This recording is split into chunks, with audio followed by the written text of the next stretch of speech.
Okay, this is going to be a quick video showing you how to search the sites on a IDMSS HD iPad app. And we're going to launch the app. Always launch the app in landscape mode, not portrait. So, because in portrait mode, when the iPad is up vertically, you don't see all the buttons necessarily. I apologize that you can't see these buttons because of the glare, but I'll explain what I'm hitting when I hit them. So we opened the app. We're at the main live display here. It automatically comes up to live display. The second button from the bottom is your site list.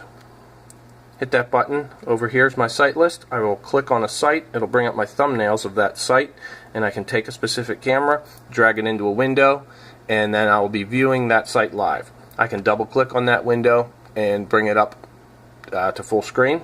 Double click again, takes me back. I'm viewing that camera live. I'm in the 4 mode. If I hit the back arrow on the top left, it shows me my site list. Hit the back arrow again, it gets rid of my site list and brings up these buttons over here. The next thing that we can do is the 4th button down. It's like the 2 windows with the 2 lines in it. When you hit that button, it gives you different views. So I can have 9 cameras, 16 cameras, 4 cameras. Second button from the bottom, site list. Pick another site, drag another camera into another window. I'm viewing both of those cameras right now. Back arrow at the top, site list. Back arrow again, gets rid of the site list. Now I just have my 2 views of live. The 3rd button from the bottom is this guy. That 3rd button from the bottom, whenever you hit that, it's going to close the video of the window that is currently green.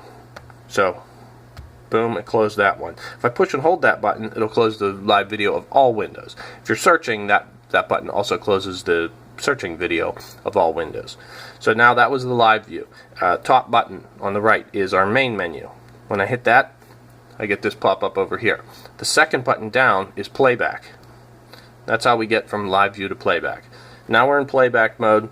We have our lists. We have our start time in this window and our end time in this window. If I click the start time, it pops up my iPad calendar, and I can pick a day, pick a time, and then you click the start time window again.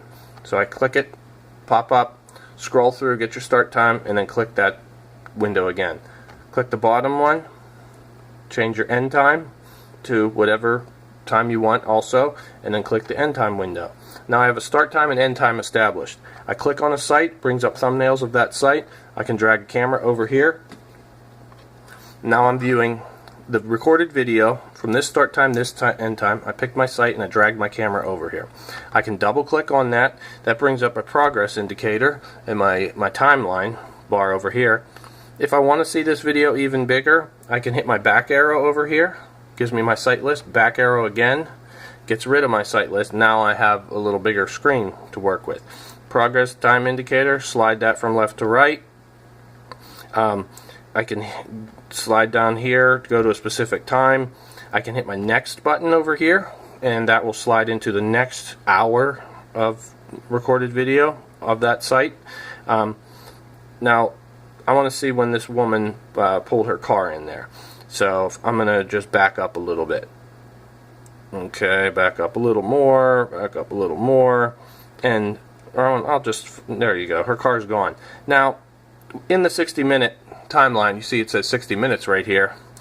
You move this progress indicator just a little bit and it moves a lot. So if you hit the 60 minutes, that'll trim it down to 30 minutes, 5 minutes.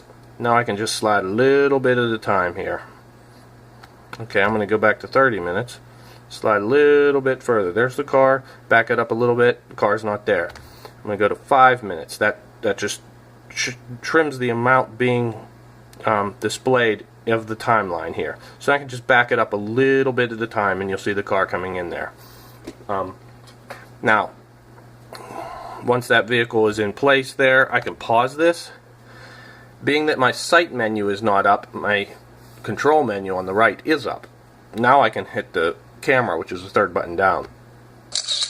That takes a snapshot of this screen and puts it in your camera roll. So, site menu, site list is the bottom button. I can bring that up. I can double click on this screen, take the 4 screens. If I wanted to pick another camera at another time, I could. I could even go to another site and drag that camera in here.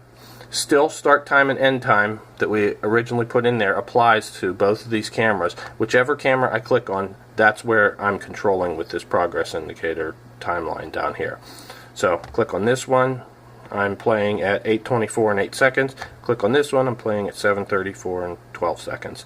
So you can control 2 separate windows of search that way. Hit your back arrow once, hit your back arrow twice. That brings up this screen.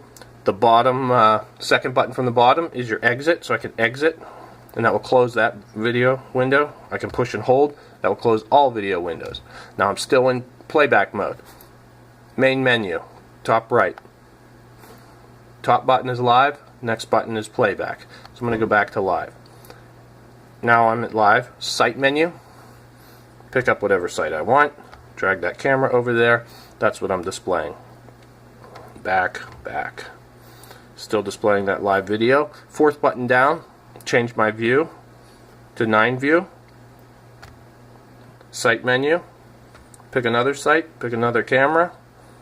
Drag that camera over there, and you can put in as many cameras as you need to. So that's we're in live view now. So I hit my back arrow, now I'm in live. And you can change these views any way you want by hitting the 4th button down. If I want to put this camera down here, if I want to put this camera over here, I can do that. You can drag them into any orientation you want. 3rd button from the bottom is your exit, push and hold. I'm closing the video of all windows, and then I just exit my software. And that's it.